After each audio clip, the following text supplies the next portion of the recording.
The bullet had Xander Jameson's name carved into it, or so the old prospector claimed. But Xander figured death would have to wait in line like everyone else wanting a piece of him, because marriage was what he truly feared more than any gunfight. He stood at the bar in Medicine Bow, Wyoming, nursing a whiskey that tasted like regret and dust, watching the spring rain of 1876 turn the main street into a river of mud. At 32 years old, he had survived everything the West could throw at him: cattle rustlers, harsh winters, drought, and more than his share of violence.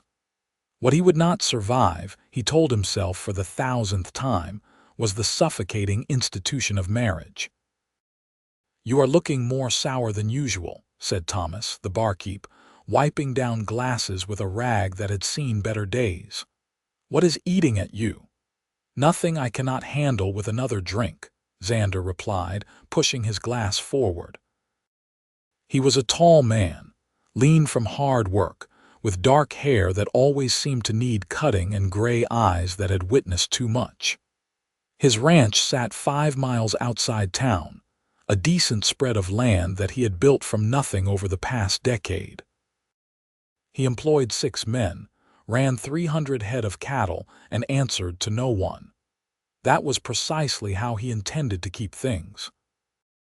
The door opened, bringing with it a gust of wind and rain along with Margaret Hayes, the town seamstress, supporting a young woman who looked like she had been dragged through hell backward. Both women were soaked through, their skirts heavy with mud and water.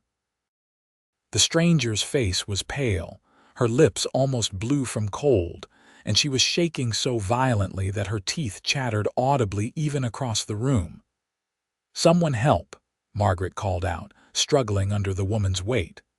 "I found her on the road, collapsed near the livery." Xander was moving before his mind caught up with his body, crossing the saloon in 3 long strides. He caught the young woman just as her knees buckled completely, lifting her into his arms with an ease born from years of physical labor. She was lighter than she should be, all sharp angles and trembling limbs.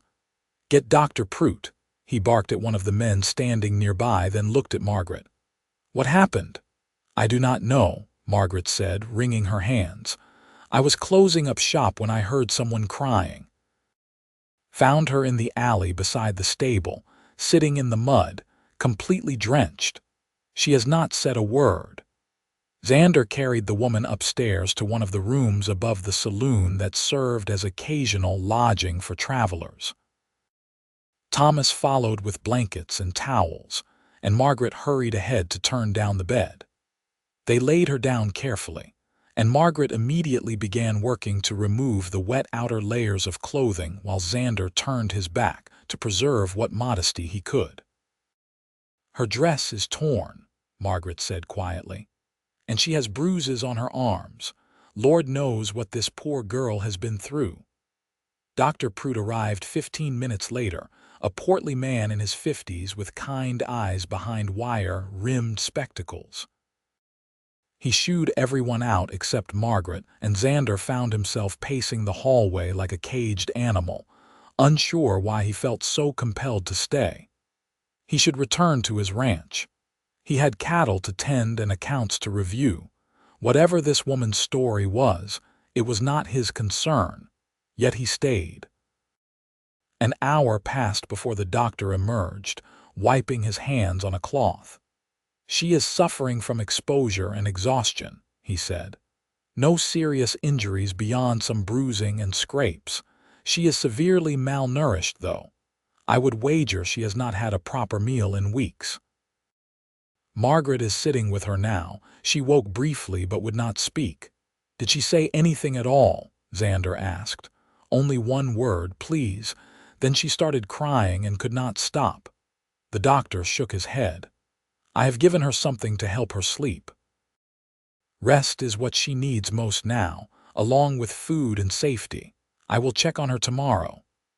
Xander paid the doctor and returned to the bar, but the whiskey had lost its appeal. He kept glancing toward the stairs, wondering about the woman lying in that bed above him. Who was she? Where had she come from? And why did he care so much? The next morning arrived with clear skies and birdsong, a sharp contrast to the previous night's storm. Xander had spent a restless night at his ranch, his thoughts returning again and again to the mysterious woman. He told himself he was riding into town to pick up supplies, but he went straight to the saloon. Margaret was coming down the stairs as he entered. "She is awake," the seamstress said, "and she ate some broth. That is a good sign." "Has she said anything?" "Her name is Rebecca Gallagher. She is 24 years old. Beyond that, she gets very quiet." Margaret lowered her voice. "Whatever happened to her, it was bad, Xander. She flinches at loud noises and cried when I told her she was safe." Something twisted in Xander's chest, an unfamiliar protective instinct that made him uncomfortable. "Can I see her?" Margaret studied him with an expression he could not quite read. "Since when do you concern yourself with strays, Xander Jameson? You are the man who would not even take in that abandoned puppy last winter." "That was different," he said, though he could not articulate how. "Third door on the left. Knock first and do not tower over her. You can be intimidating without meaning to be." He climbed the stairs, his boots heavy on the worn wood, and paused outside the third door. Why was his heart racing? He had faced down armed men without this kind of nervousness. He knocked gently. "Come in," came a voice so soft he almost missed it. Rebecca Gallagher was sitting up in bed, propped against pillows, wearing a nightgown that Margaret must have provided. Her hair was the color of autumn leaves, a rich auburn that fell in waves past her shoulders. Her face was heart-shaped, with high cheekbones and a delicate chin, but it was her eyes that stopped him cold. They were green, the deep green of pine forests, and they held a wariness that spoke of hard lessons learned. "Miss Gallagher," he said, removing his hat and staying near the door as Margaret had advised. "My name is Xander Jameson. I helped bring you in from the rain last night. I wanted to check on you."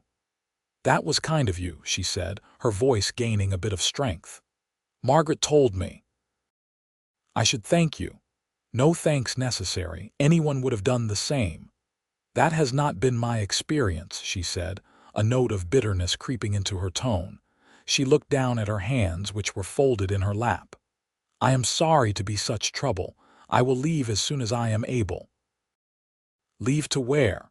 The question came out harsher than he intended, and he saw her flinch. He softened his voice. "I only mean, do you have somewhere to go? People expecting you?" She was quiet for a long moment. "No," she finally said. "No one is expecting me anywhere." The story came out slowly over the next hour. Rebecca had been living in Kansas City with her father, a merchant who had fallen into debt and drinking after her mother's death 3 years prior. He had promised her hand in marriage to a businessman named Harold Sutton to settle his debts, a man 40 years her senior with a reputation for cruelty. Rebecca had refused, and when her father insisted, she had run. "I took what money I had saved and bought a ticket west," she said, staring at the window rather than at him. "I thought I could find work, make a new life. But my money ran out in Laramie. I tried to find employment, but no one wanted to hire a woman traveling alone without references. I started walking, thinking I might reach the next town, but the storm came and I got lost." Her voice cracked. "I truly thought I was going to die out there in the mud." Xander felt anger building in his chest, a hot fury at her father, at Harold Sutton, at every circumstance that had brought her to this point. "You are safe now," he said. "No one is going to hurt you here. You do not know that." She looked at him then, those green eyes fierce despite the fear in them. "You do not know me. For all you know, I am a liar or a thief. Why would you help me?" It was a fair question, and Xander found he did not have a good answer. "Because it is the right thing to do," he said finally. And because you deserve help." Something in her expression softened just a fraction. "Thank you," she whispered. He left her to rest, but his mind was churning as he descended the stairs. The right thing to do. The words echoed in his head. He had meant them, but they were also incomplete. The truth was more complicated. When he had looked at Rebecca Gallagher, really looked at her, something had shifted inside him. It was not just sympathy for her plight. It was recognition, as if some part of him had been waiting for her without knowing it. The thought terrified him. Over the next week, Xander found himself visiting Rebecca every day, always with some excuse. He brought fresh eggs from his ranch. He delivered a book he thought she might enjoy. He checked on repairs to the roof that did not need checking. Margaret watched these visits with barely concealed amusement, but she said nothing. Rebecca grew stronger each day, the color returning to her cheeks, the fear in her eyes gradually replaced by curiosity. She asked him about his ranch, about Medicine Bow, about life in Wyoming. He found himself talking to her in ways he never talked to anyone, sharing stories from his past that he had kept locked away for years. He told her about growing up in Ohio, the youngest of 4 brothers. About how his father had been a hard man, quick with his fists and slow with affection. About leaving home at 17 with nothing but the clothes on his back and a burning desire to be free. About working cattle drives, saving every penny, learning the land until he found this place and made it his own. "You built something from nothing," Rebecca said one afternoon as they sat in the small sitting room adjacent to her bedroom. Margaret had insisted Rebecca needed to move around more to regain her strength, and the seamstress had set up a comfortable space for her. "That must be very satisfying." "It is," Xander admitted, "but it can also be lonely." The words surprised him. He had never admitted that to anyone, barely acknowledged it to himself. Rebecca studied him with those penetrating green eyes, and he had the unsettling feeling that she could see right through every defense he had ever built. "Why have you never married?" she asked. "Margaret told me you are quite eligible, that half the unmarried women in town have set their caps for you at one point or another." He laughed, but it came out bitter. "Marriage is not for me. I have seen too many men lose themselves in it, give up their dreams, their freedom. My father was miserable, trapped by obligation and duty. I swore I would never end up like that." "Not all marriages are traps," Rebecca said softly. "My parents were happy together before my mother got sick. They chose each other every day, supported each other's dreams. That was not a cage. That was partnership." "Maybe for some people," Xander said, "but I have done fine on my own." "Have you?" The question was gentle, not accusatory, but it struck him like a physical blow. Before he could answer, Margaret entered with tea and biscuits, and the moment passed. But the question lingered in his mind, following him back to the ranch that evening, keeping him awake as he lay in his bed staring at the ceiling. Had he done fine on his own? Yes, by most measures. He had land, cattle, security. But he had no one to share it with, no one who cared if he came home at night, no one to talk to besides his ranch hands about the weather and the price of beef. When had that started feeling like a hollow victory instead of a triumph? 2 weeks after Rebecca's arrival, she had recovered enough that the question of her future could no longer be avoided. They sat in the saloon sitting room along with Margaret and Dr. Prout, discussing options. "You could stay on with me," Margaret offered. "I could use help in the shop, and you mentioned you know how to sew. It would not pay much at first, but you would have room and board." "That is very generous," Rebecca said, and Xander could hear the gratitude in her voice. "I would be happy to work for you if you will have me." It was settled then. Rebecca would apprentice with Margaret, learning the seamstress trade and earning her keep. It was a sensible solution, a practical arrangement that benefited everyone. Xander should have been pleased. Instead, he felt like someone had kicked him in the chest. He left the saloon without another word, mounted his horse, and rode hard back to the ranch. The spring evening was beautiful, the sky painted in shades of orange and pink, but he barely noticed. All he could think about was Rebecca settling into a life in medicine, though that did not include him. "You are being a fool," he told himself aloud, startling his horse. "She is a woman you barely know. This is not your concern." But his heart was not listening to reason. Over the following month, Xander watched from a distance as Rebecca built a life in Medicine Bow. She moved into a small room behind Margaret's shop and proved to be a talented seamstress. Women began requesting her specifically for delicate work, admiring her fine stitches and artistic eye. She made friends, attending church socials and town gatherings. She smiled more often, laughed even, and the haunted look gradually faded from her eyes. He still visited, though less frequently now, always finding excuses. He needed a shirt mended. He was picking up an order for one of his ranch hands.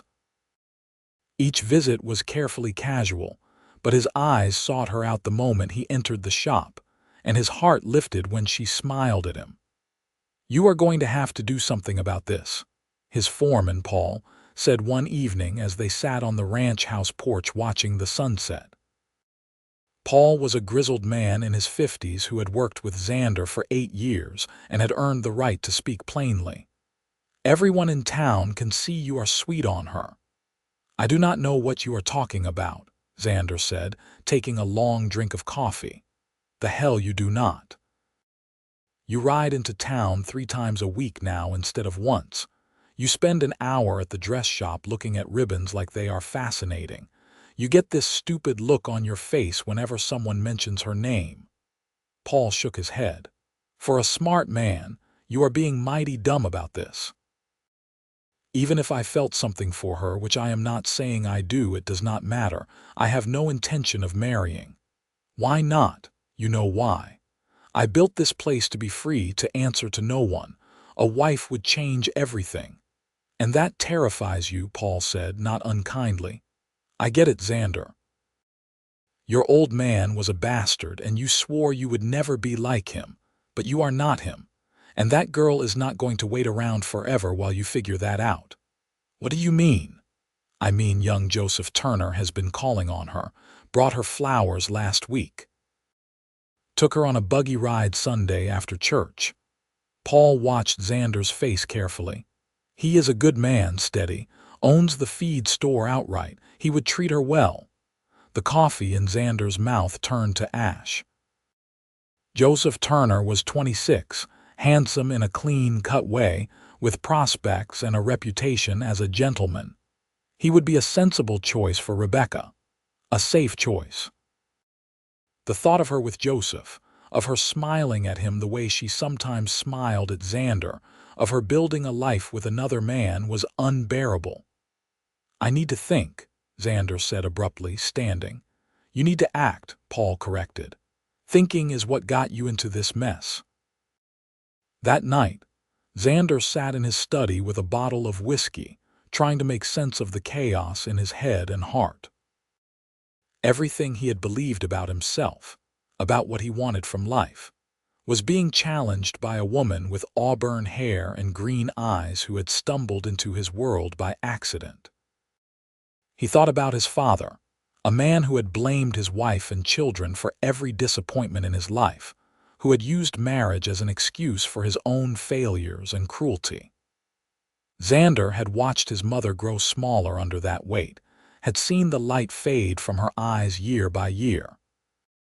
But Rebecca's words came back to him. Not all marriages are traps. Was he letting his father's ghost control his life? Was he so afraid of becoming like him that he was denying himself the possibility of real happiness? He thought about seeing Rebecca every day, coming home to her, sharing meals and conversation and all the small moments that made up a life. He thought about her laughter, her kindness, the strength she had shown in surviving her ordeal and building a new life from ruins.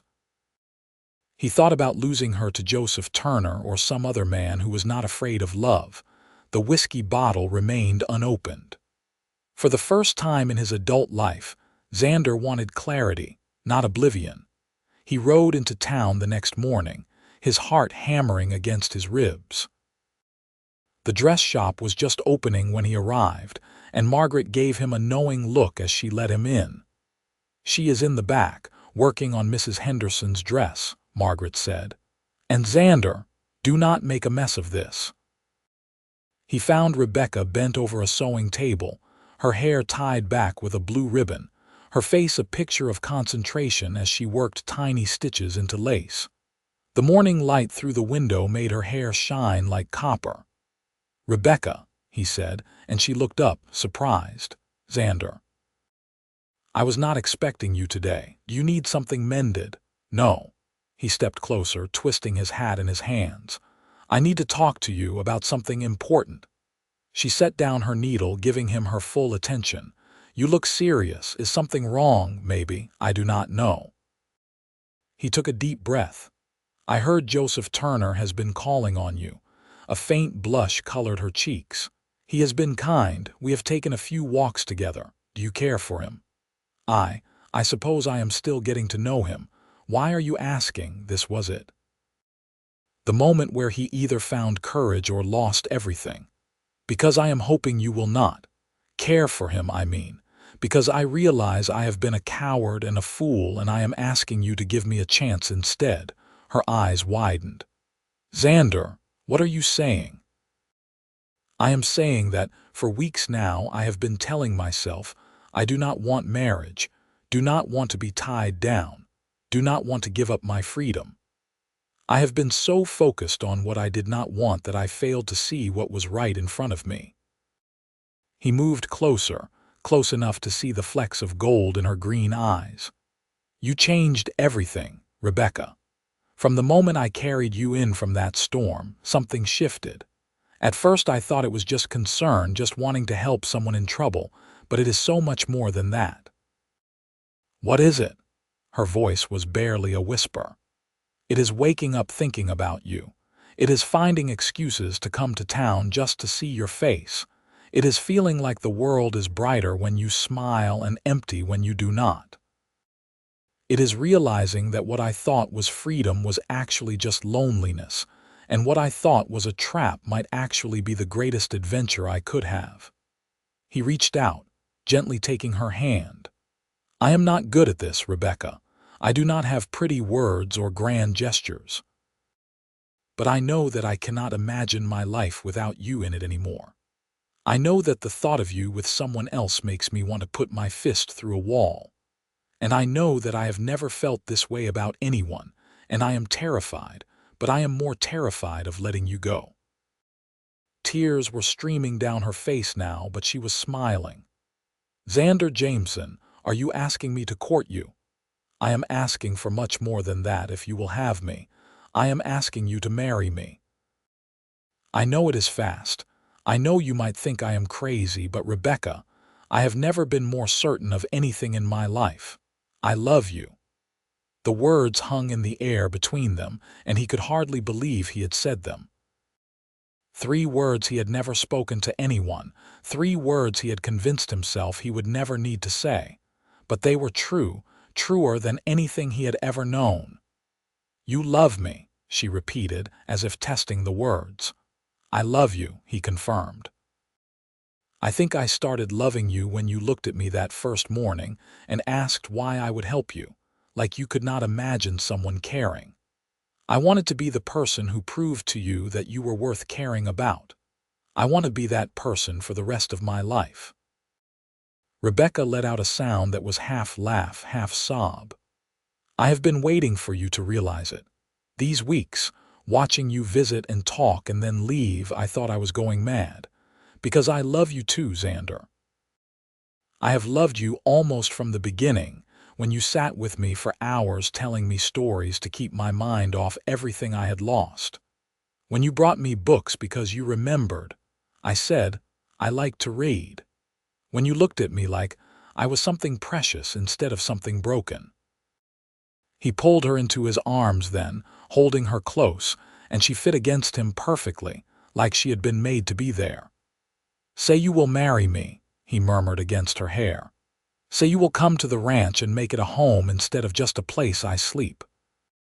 Say you will let me spend the rest of my life proving I am nothing like my father, that I can be the kind of man who deserves you." "Yes," she said, pulling back to look up at him, her face radiant. "Yes to all of it. Yes, Xander, I will marry you."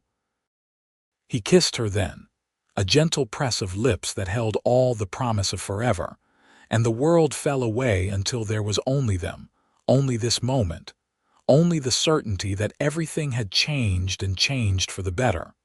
Margaret appeared in the doorway, took one look at them, and smiled. "I suppose you will not be finishing that dress today," she said dryly, but her eyes were warm with happiness. "I am so sorry," Rebecca said, though she made no move to leave Xander's arms. "Do not be. I have been waiting for this stubborn fool to come to his senses for weeks. Take the rest of the day. Celebrate. We will worry about dresses tomorrow." They left the shop hand in hand, stepping out into a perfect June morning. Medicine Bow had never looked more beautiful, the mountains rising in the distance, the air clean and sweet with the scent of pine and wildflowers. "I should probably ask your father's permission," Xander said as they walked. "That is the proper way to do things." Rebecca's expression clouded. "My father sold me to pay his debts. He lost the right to have a say in my life when he did that, but I appreciate the thought." "Then we will do this our way," Xander said. "No traditions we do not want, no rules that do not serve us. We will build our marriage the same way I built my ranch, from the ground up, exactly the way we want it." "I like the sound of that." They spent the day together, and Xander showed her the town through new eyes, introducing her to people as his intended, watching their surprised and delighted reactions. Word spread fast, as it always did in small towns, and by evening it seemed everyone in Medicine Bow knew that the confirmed bachelor Xander Jameson was getting married. The wedding took place 3 weeks later, on a warm July afternoon.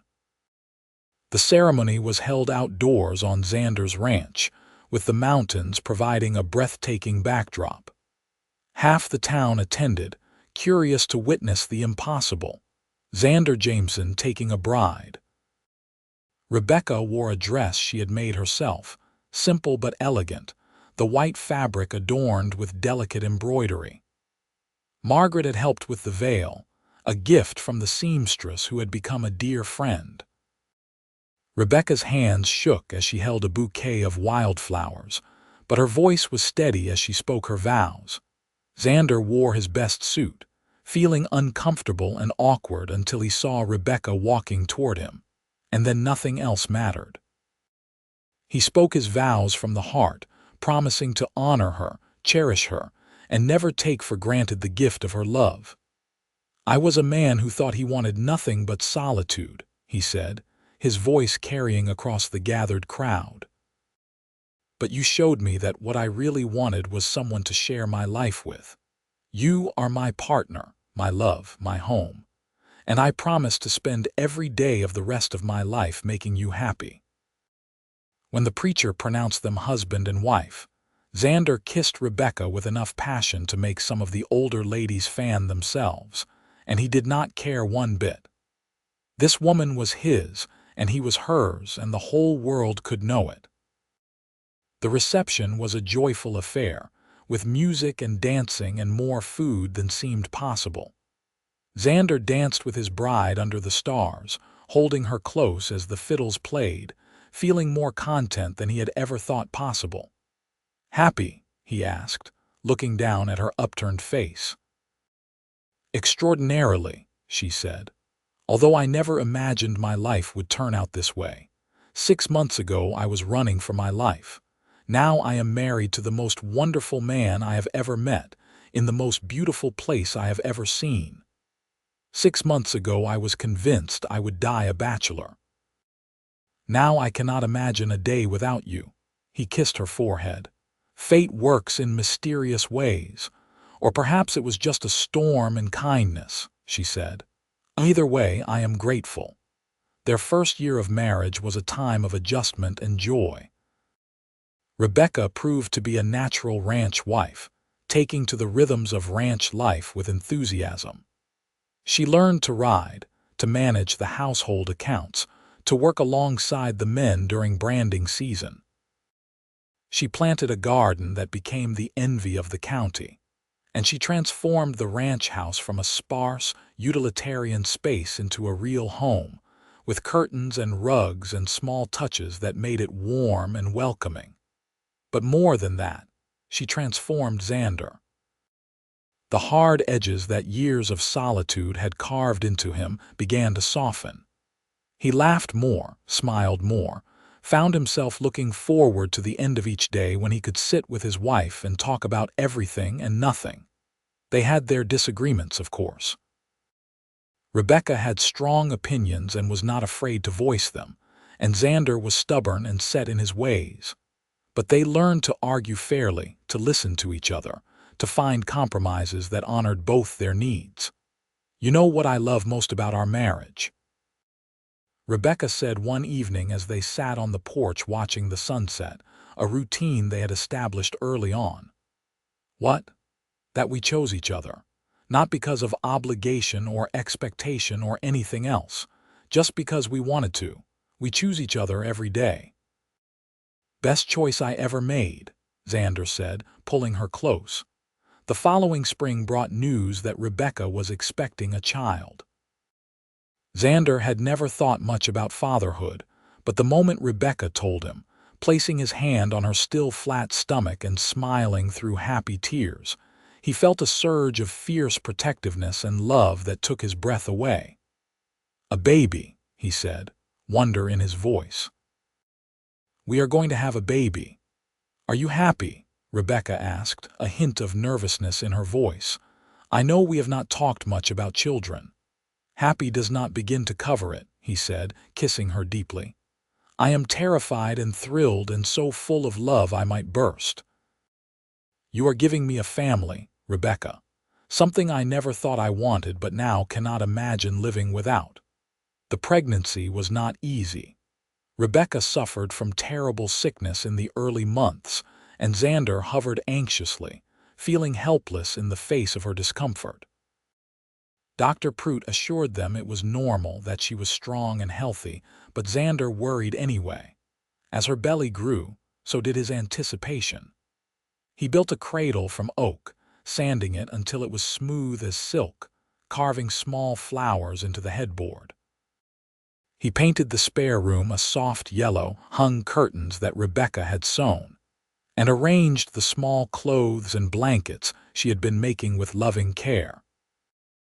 "You are going to be a wonderful father," Rebecca told him one night as they lay in bed, his hand resting on her swollen stomach, feeling the baby kick. "How do you know?" "Because you are gentle and patient and kind, because you love fiercely and completely. Our child will be lucky to have you." She paused. "You are nothing like your father, Xander. I hope you know that." He did know it, finally. The fear that had haunted him for so long had faded, replaced by certainty. He would never raise a hand to his child in anger. He would never use his family as an excuse for his failures. He would be present and loving, and everything his own father had not been. Their son was born in late November during the first snowfall of the season. The labor was long and difficult, and Xander paced the hallway outside their bedroom like a caged animal, listening to Rebecca's cries and feeling utterly useless. Margaret and Dr. Prout attended her, and Paul had to physically restrain Xander from bursting into the room a dozen times. "First babies take time," Paul said. "You need to be patient. Patient. She is in pain. I should be with her. And you will be soon. Right now, the best thing you can do is stay out of the way and let the doctor work." When the baby's first cry finally pierced the air, Xander felt his knees go weak with relief. Margaret emerged a few minutes later, smiling broadly. "You have a son," she said, "and Rebecca is asking for you." He entered the room to find his wife propped up in bed, exhausted but radiant, holding a tiny bundle wrapped in blankets. She looked up at him with eyes full of love and pride. "Meet your son," she said softly. Xander approached slowly, almost afraid to breathe. When Rebecca pulled back the blanket to reveal their baby's face, he felt his heart crack open in a way he had not known was possible. The baby was perfect, with a shock of dark hair and a tiny, scrunched face. As Xander watched, the baby opened his eyes, revealing dark gray irises. "He has your eyes," Rebecca said. "Can I hold him?" She carefully transferred the baby into his arms, and Xander stood frozen, cradling the most precious thing he had ever held. His son, his child, a whole new person that he and Rebecca had created together. "We need to name him," Rebecca said. They had discussed names but never settled on one. Now, looking down at his son, Xander knew exactly what he wanted. "Thomas," he said, "after the barkeep who let us use his room that first night, and William for a middle name after your father." Rebecca's eyes widened. "After my father." "Xander, after everything he did, he gave me you," Xander said simply. "If he had not made those terrible choices, you never would have run. You never would have ended up in Medicine Bow. We never would have met. I am not excusing what he did. But I can acknowledge that without those events, I would not have this perfect moment right now. So yes, William, to remind us that sometimes good can come from bad, and that we always have the power to choose better." Tears streamed down Rebecca's face. "Thomas William Jameson, it is perfect." Life with a baby was both harder and more wonderful than Xander had imagined. Thomas was a fussy infant, prone to colic and long crying jags that left both parents exhausted. But he was also a miracle, changing every day, learning and growing. Xander found himself rushing through ranch work so he could get back to the house, eager to see what new thing his son had learned. Rebecca was a natural mother, patient and loving even when exhausted. Xander marveled at her strength, at how she managed to care for Thomas while still running the household and maintaining her sewing work for the few special clients she kept. "I could not do this without you," she told him one night after a particularly difficult day when Thomas had cried for hours and nothing seemed to soothe him. "Yes, you could," Xander said. "You are the strongest person I know, but I am glad you do not have to. We are in this together." As Thomas grew from infant to toddler, Xander discovered joys he had never anticipated. Teaching his son to walk, hearing his first words, watching him discover the world with wide-eyed wonder.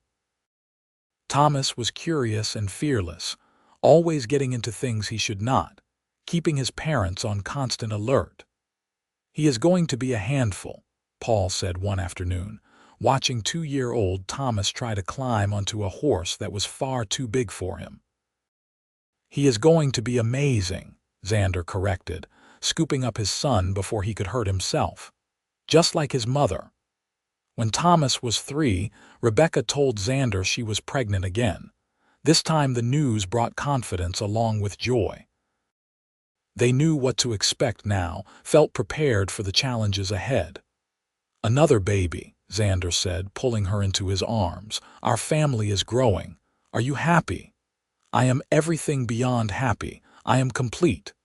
Their daughter was born in the spring, an easier birth than Thomas had been. She came into the world with a full head of auburn hair and green eyes that mirrored her mother's, and Xander fell in love all over again. They named her Sarah Margaret, after Rebecca's mother and the seamstress who had become family. She was a calm baby, content to watch the world with solemn eyes, so different from her rambunctious brother. Thomas was fascinated by his new sister, wanting to help with everything. He brought her his favorite toys, sang to her in an off-key voice that made Rebecca smile, and appointed himself her protector. "My baby," he would say, patting her head with a gentleness that seemed impossible for such a small boy. "Our baby," Xander would correct gently. "You are her big brother, which is a very important job." The years flowed like water, each one bringing new challenges and triumphs. The ranch prospered, growing from 300 head of cattle to nearly 1,000. Xander hired more men, built new barns, expanded into horses. But he never let work consume him the way he might have in his bachelor days. His family came first, always. He taught Thomas to ride and rope, passing on the skills he had learned over a lifetime. He read to Sarah every night, delighting in her quick mind and endless questions. He loved Rebecca more with each passing year, their bond deepening through shared experiences, through weathering storms together, through the simple act of choosing each other every single day. When Thomas was 7 and Sarah 4, they had a scare that reminded them how fragile life could be. Thomas fell from a horse during a riding lesson, landing hard and not getting up. Xander felt his heart stop as he ran to his son, finding him unconscious and pale. The ride to Dr. Pruitt's office was the longest of Xander's life, holding his son and praying to a God he was not sure he believed in. "Please," he thought, "please let him be okay. I will give anything." Thomas woke up before they reached town, groggy and confused but alive. Dr. Pruitt determined he had a concussion and needed rest, but he would recover fully. That night, after both children were asleep, Xander sat with Rebecca and let himself fall apart, the fear and relief too much to contain. "I thought I lost him," he said, his voice breaking. "For those minutes when he was unconscious, I thought I had lost him and I could not breathe." "But you did not," Rebecca said, holding him close. "He is fine. He is safe." It reminded me how quickly everything can change, how precious this all is. He looked at her, this woman who had given him everything. "I love you, Rebecca. I need you to know that, every day, every moment. You and the children are everything to me." "I know," she said softly, "and we love you just as much." The accident made Thomas more cautious for a while, but his natural fearlessness eventually returned. Xander found himself grateful for that, for his son's resilience and spirit. He did not want fear to limit Thomas's life, only wisdom to guide his choices. When Thomas was 10, a letter arrived that changed everything. It was from Kansas City, from a lawyer representing Rebecca's father's estate. William Gallagher had died, and despite everything, he had left a small sum of money to his daughter. Rebecca stared at the letter for a long time, her expression unreadable. "He is gone," she said finally. "Are you all right?" Xander asked. "I do not know what I feel. Sadness, maybe, for what might have been. Relief that he can no longer hurt me. Anger that he waited until death to acknowledge me again." She looked up at Xander. "Is it wrong that I am not devastated?" "No, you get to feel however you feel. He made his choices and you made yours. You do not owe him grief." "The money could help with the ranch," she said, practical as always. "We could put it toward Thomas's education or expand the herd or you could do whatever you want with it," Xander interrupted gently. "It is yours, Rebecca. Not ours, yours. You have earned the right to decide." In the end, Rebecca donated half the money to the church for a fund to help women in difficult situations, and she used the other half to expand her sewing operation, hiring 2 women to help her and turning it into a proper business. It was her way of honoring the woman she had become while acknowledging the journey that had brought her here. Time continued its steady march. Thomas grew into a thoughtful young man, tall like his father but with his mother's gentle heart.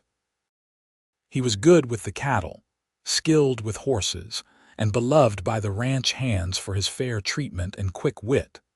Sarah became a reader like her mother, always with a book in hand, dreaming of far-off places while loving the ranch that was her home. She had a gift for drawing, filling sketchbooks with detailed renderings of the landscape, the animals, her family. Xander watched his children grow with a mixture of pride and melancholy. They would leave someday, build their own lives, and while he wanted that for them, the thought of the house empty again made his chest ache. "They will always come back," Rebecca assured him, reading his thoughts the way she so often did. "This is their home and you are their father. That will never change." On their 20th wedding anniversary, Xander planned a surprise. He took Rebecca to the spot where they had married, now marked by a small garden she had planted over the years. The July afternoon was perfect, warm but not hot, with a gentle breeze carrying the scent of wildflowers. "Why are we here?" Rebecca asked, smiling at the romance of it. "Because 20 years ago I made the best decision of my life in this spot," Xander said. "I want to renew the vows I made to you, tell you again how much you mean to me."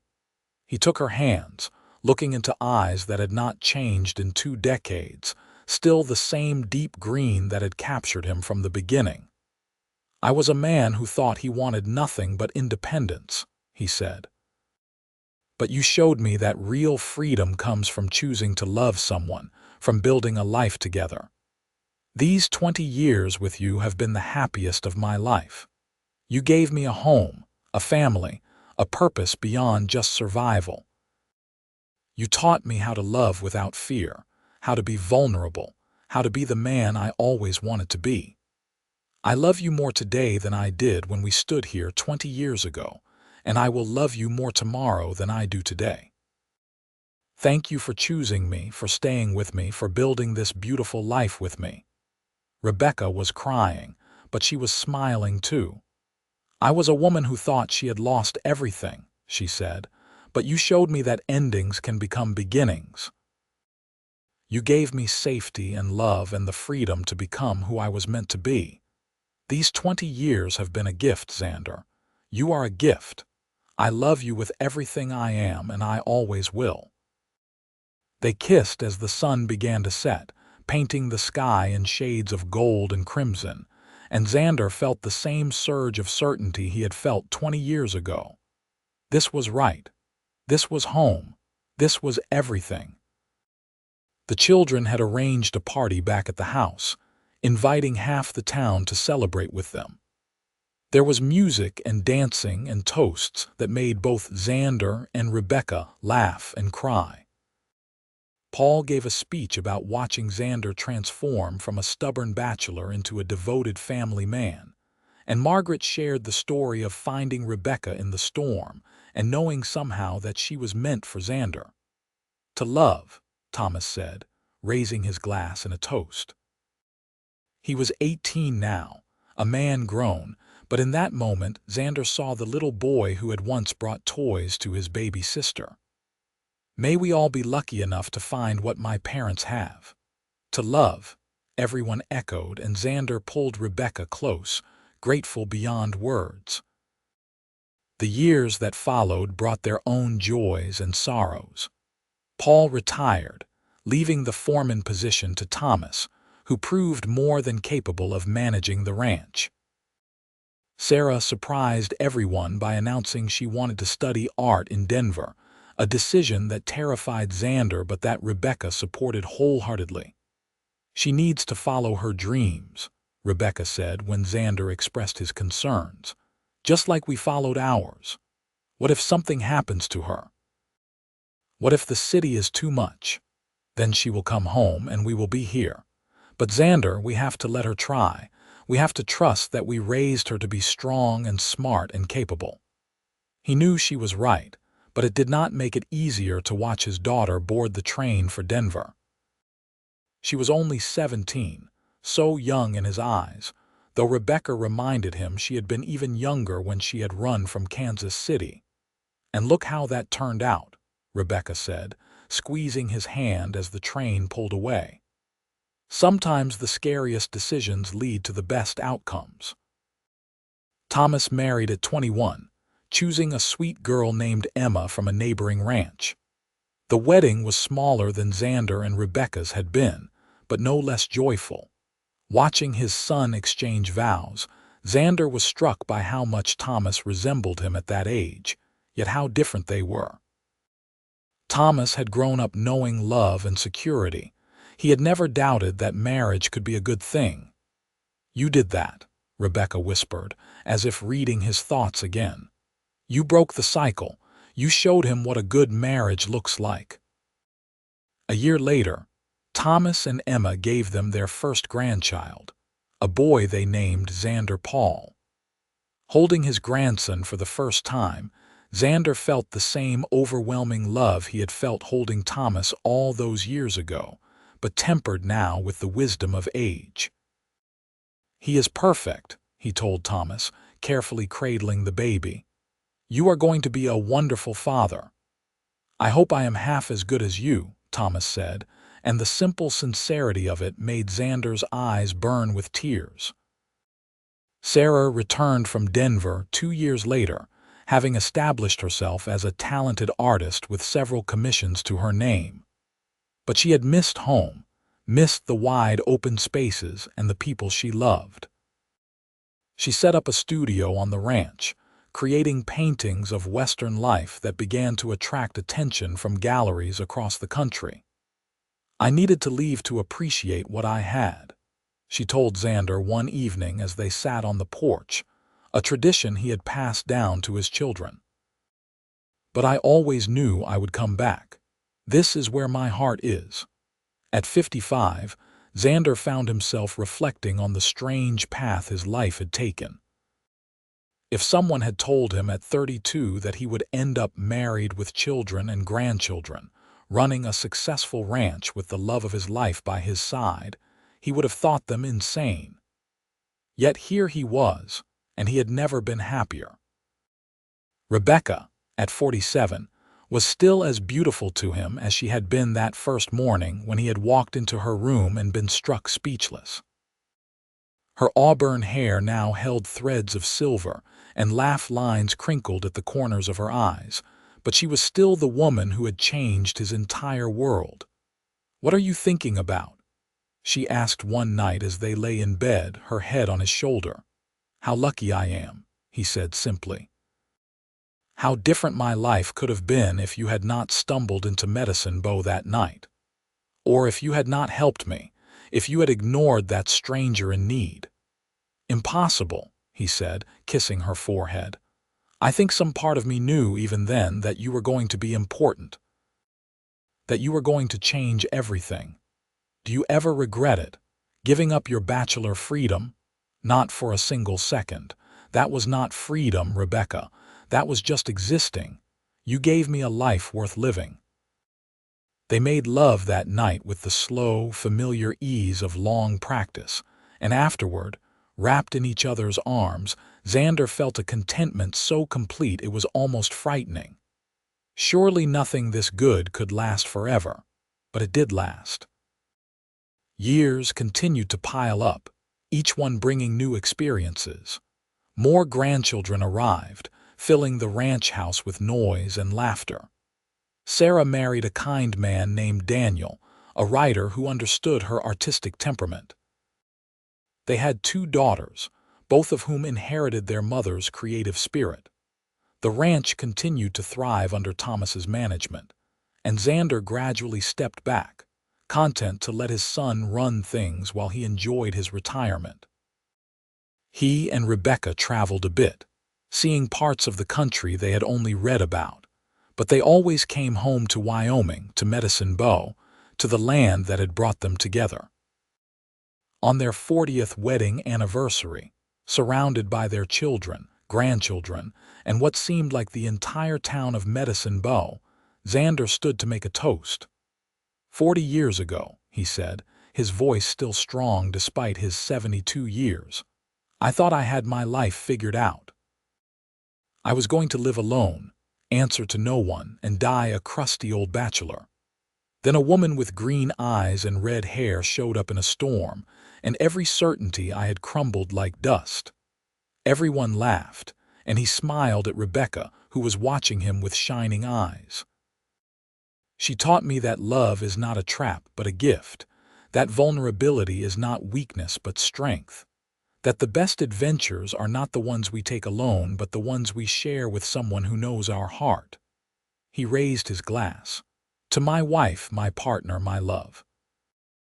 You are the best thing that ever happened to me, and I thank God every day for that storm that brought you to me.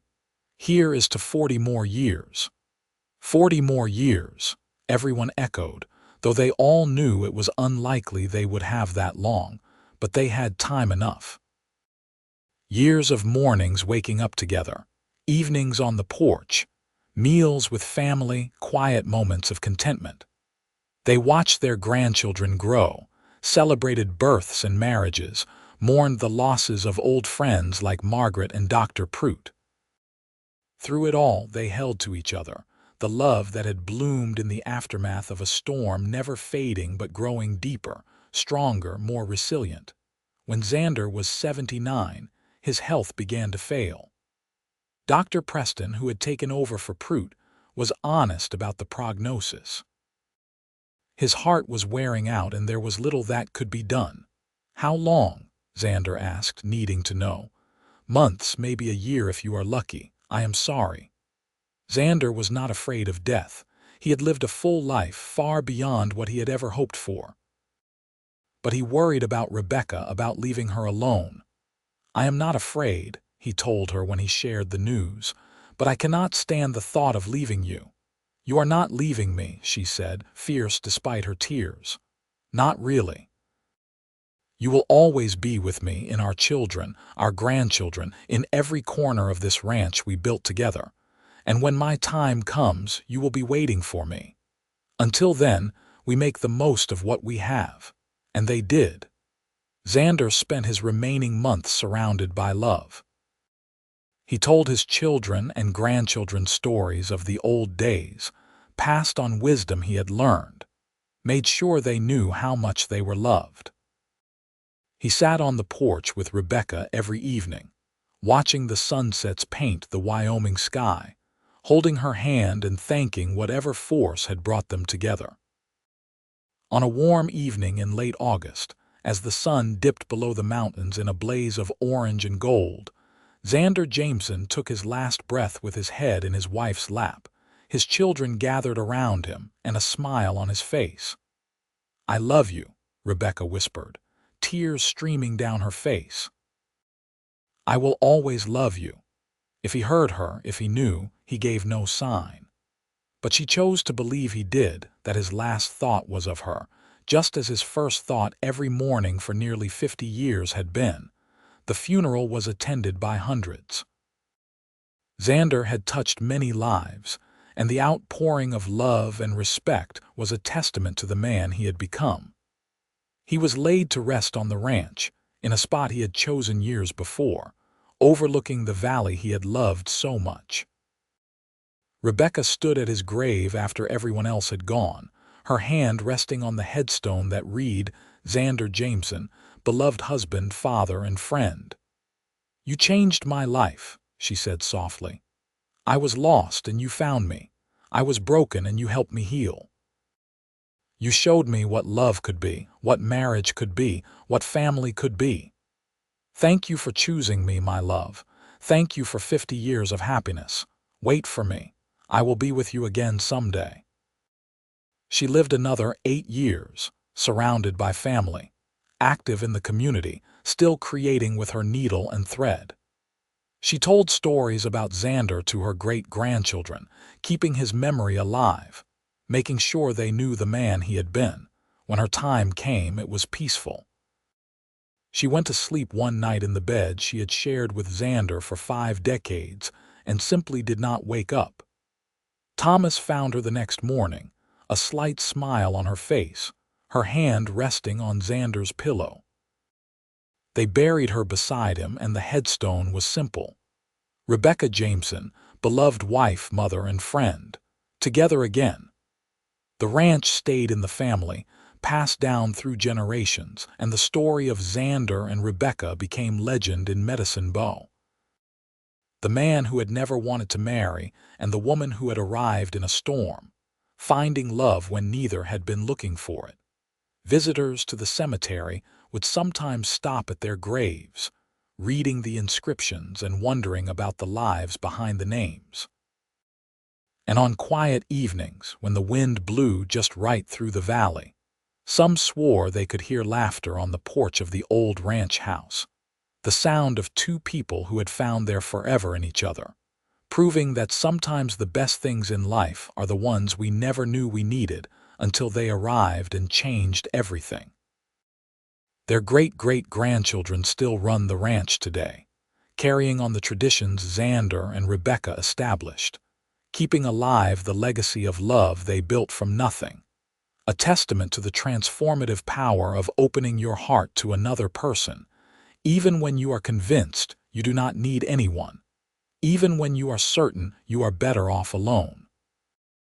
Because sometimes the person you need most is the one you never saw coming, arriving in your life at exactly the right moment, turning your whole world upside down in the best possible way, showing you that what you thought was freedom was really just fear, and that real freedom comes from choosing to love, from allowing yourself to be vulnerable, from building something bigger than yourself with someone who sees you, really sees you, and loves you anyway.